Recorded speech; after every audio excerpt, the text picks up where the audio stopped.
예수님은 지금 너희가 성령 안에서 하나님의 온전함을 이룰 수 있다라고 말씀하시는 거예요. 그래서 명령력으로 말씀하시는 겁니다. 물론 그것은 시간이 걸립니다. 가까이 있는 제자들도 성령이 임재하고 나서 조금씩 변해갔습니다.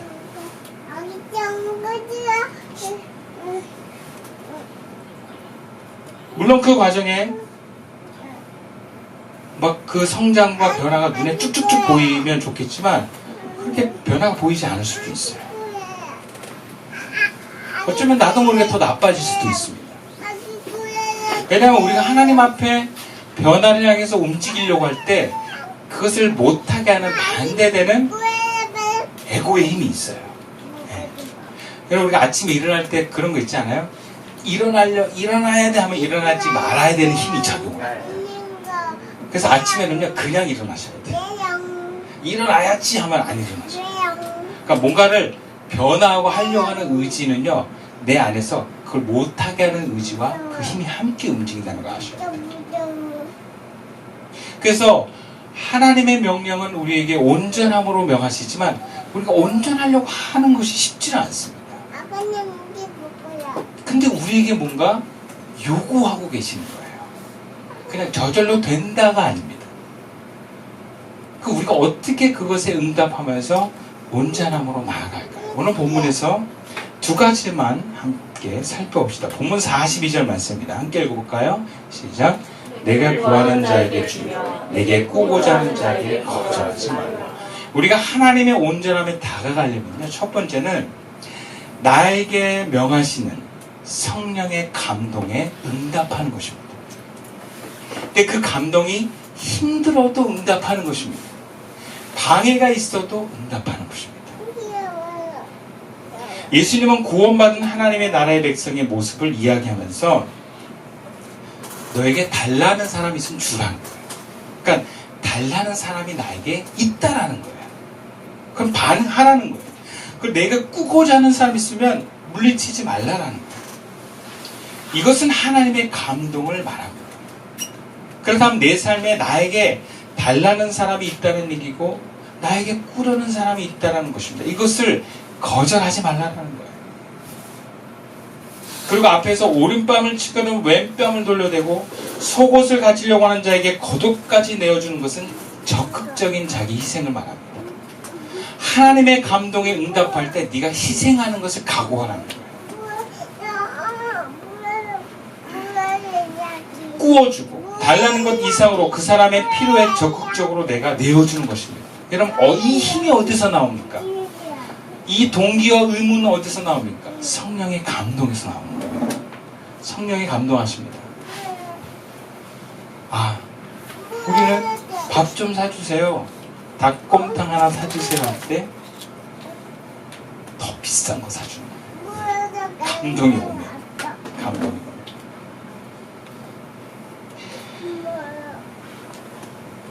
산상철교에서 말씀하시는 하나님 나라의 윤리는 우리 상식과는 다른 훨씬 더 높은 수준의 행동이라는 걸 아셔야 됩니다. 이것이 의지로 율법으로 해야 된다면 우리는 다 포기할 것입니다. 그래서 교회 안에서 많은 수고와 헌신들을 내 의지로 하면 결국 다 지칩니다. 이걸 감당하려면 감동에 따라서 하셔야 됩니다. 하나님께서 우리에게 주시는 감동을 따라서 행동하다 보면 이것이 내가 불편하고 혹은 어렵고 방해가 있다 할지라도 이것을 해내기 시작하면 점점 우리가 변화가 되어 간다는 것입니다. 그리고 여기에는 우리에게 분명한 선택의 자유가 있습니다. 여러분 하나님의 감동이 와도 안 할 수 있어요. 하나님이 우리에게 감동을 주시면서 억지로 하게 하지 않습니다. 왜? 하나님은 우리를 존중하십니다. 저도 우리 자녀들을 존중한다라고 할 때 저의 행동은 뭐냐? 자녀들에게 선택할 자유를 주는 거예요. 얘들아 일어나야 되지 않겠니? 가자. 안 가겠다 그러면 그래 가지 마라. 그 존중이에요. 하나님 우리에게 감동을 주시는 건 하나님 나라를 위해서 네가 하기를 원하는 요청입니다. 그런데 저 싫어요 그러면 알겠다고 강요하지 않으시는 그 하나님이라는 걸 우리가 아셔야 돼요. 그리고 하나님의 감동이 왔는데 그것을 우리가 머리로 계산하는 순간 여러분 우리는 또 그 감동을 왜곡합니다.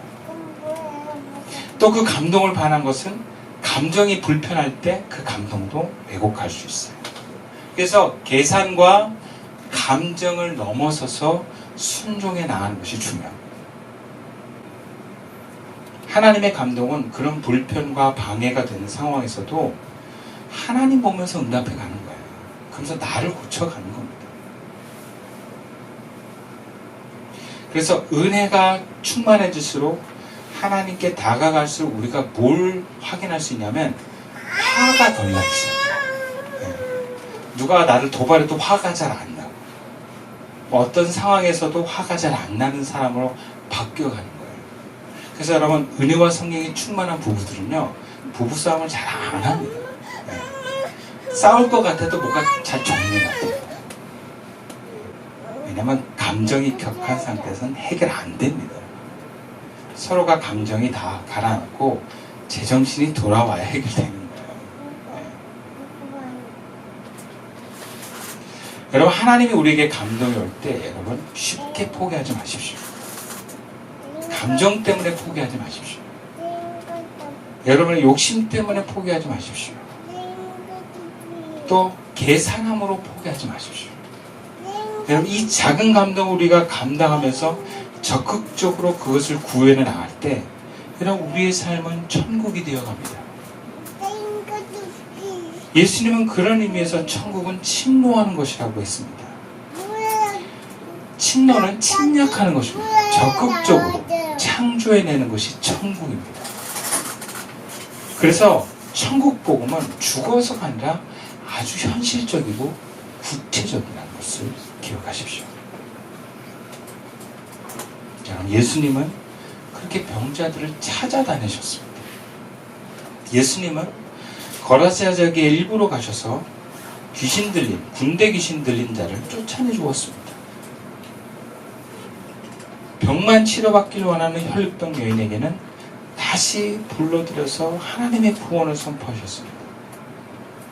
남들은 피하는 사마리아 지역의 여인에게 가서 일부러 말을 거셨습니다. 그래서 하나님을 알게 하셨어요. 누가 자기를 위해서 죽어달라고 하지 않았는데 예수님은 온 인류의 죄인을 위해서 죽으셨습니다. 내 필요가 아니라 나중에 돌아올 것을 어떻게 보면 기대할 것을 넘어서서 하나님의 감동이 오면 적극적으로 움직이고 내어주는 것이 바로 예수님의 모습이셨습니다. 방해가 와도 포기하지 않고 쟁취해내는 것입니다. 천국은 현실의 필요를 적극적으로 반영해가는 사람만이 얻는 하나님의 나라입니다. 하나님의 감동을 지키십시오. 두 번째로 하나님의 온전하심에 다가가려면 보내신 교회와 함께 참여해가는 것입니다. 본문은 개인에게 주시는 메시지가 아닙니다. 마태 공동체에게 주는 말씀입니다.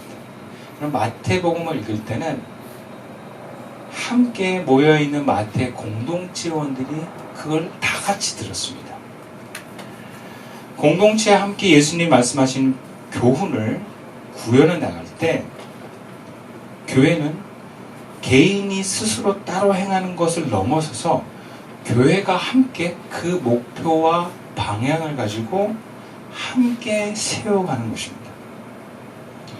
우리가 희망이 있다면 같은 소망을 가진 성도들이 모여서 같은 방향을 바라보면서 함께 간다는 게 참 귀한 은혜입니다.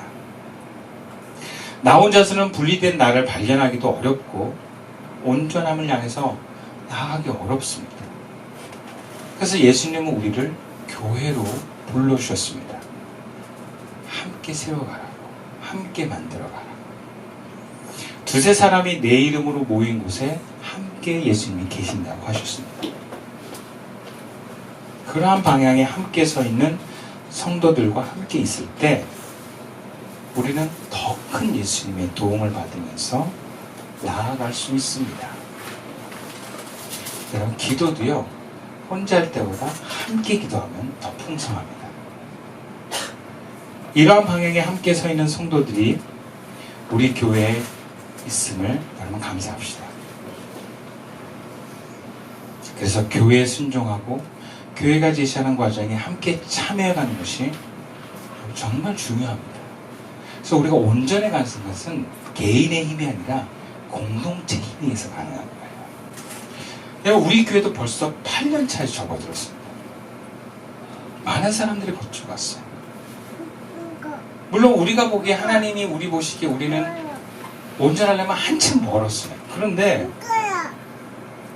제가 이렇게 보면요, 깜짝깜짝 놀라요. 여러분 굉장히 많이 바뀌어 있어요. 그냥 참석한 것밖에 없는데 7년 8년 참석한 것밖에 없는데 달라져 있어요.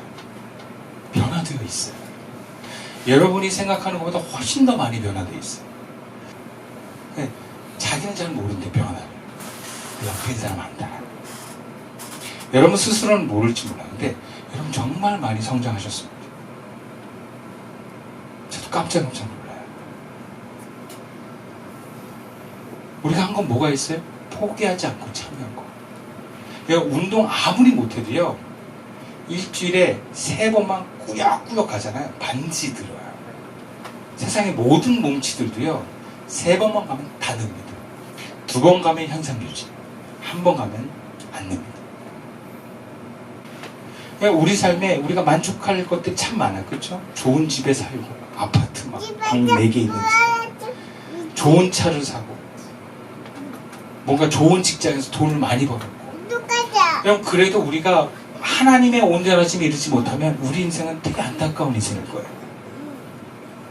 근데 우리가 많이 세상에서 바라는 모습들이 많이 이루어지지 못해도 그냥 우리가 하나님의 온전에 조금 더 다가갈 수 있다면, 하나님이 인정하시는 어느 부분에 우리가 닿을 수 있다면 우리는 후회가 없을 것입니다. 포기하지 맙시다.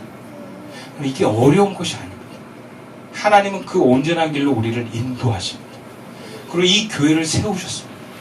이 교회 함께 하는 것만으로도 우리는 되어질 것입니다. 그럼 그 소망과 열망을 가지시고 나아갑시다. 함께 있기만 하면 하나님의 은혜로 우리는 변화되어 갈 것입니다. 그 소망과 열망을 가지시고 이 하나님 나라를 이 교회에서부터 세워가는 저와 여러분 되어서 하나님 기뻐하시는 삶을 살고 나눠줄 수 있는 귀한 성도님 되기를 주님의 이름으로 축원드리겠습니다. 기도드리겠습니다.